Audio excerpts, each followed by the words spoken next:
বাঁকুড়া যাব আমি, তার জন্য বিকেল বিকেল বেরিয়ে পড়েছি সঙ্গে একটা বড় ট্রলি নিয়ে। মেঘ মাথায় নিয়ে আমরা বেরোলাম, কিন্তু তাও শেষ রক্ষা হলো না। রাস্তা পর্যন্ত যেতে যেতে আমরা পুরো ভিজে গেলাম, আর সঙ্গে ট্রলিটাও একটু চান করে নিল। অনেকদিন চান করেনি তো, তাই। তারপর ট্রেন আসার অনেক আগেই আমরা স্টেশনে এসে পৌঁছে গেছি। ট্রেন আসার অপেক্ষায় আমি স্টেশনে পায়চারি করছিলাম। ফাইনালি আমাদের ট্রেন এসে গেছে, আর আমরা বসিরহাট স্টেশনকে টাটা করে দিয়ে চলে যাচ্ছি। ট্রেনে আমাদের যেহেতু একটু বেশি সময় লাগবে, তাই আমাদের খিদে পেয়ে গেছে, আর আমরা খাওয়া দাওয়াও শুরু করে দিয়েছি। ট্রেনে উঠলে ট্রেনের দুলুনিতে ঘুম তো পাবেই, আর আমারও সেটাই হলো। আমিও বেশ অনেকক্ষণ ঘুমিয়ে পড়েছিলাম। আমরা এই নাইট কুইন বাসে করেই যাব বাঁকুড়া, আর নাইট কুইনের কিউ উড়ে গিয়ে হয়ে গেছে উইন।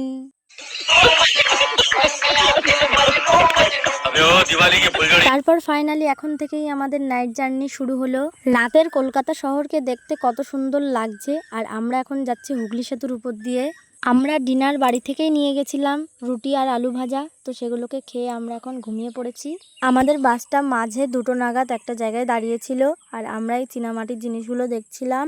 আর একটা লোক বলে উঠলো, কিছু নিবে?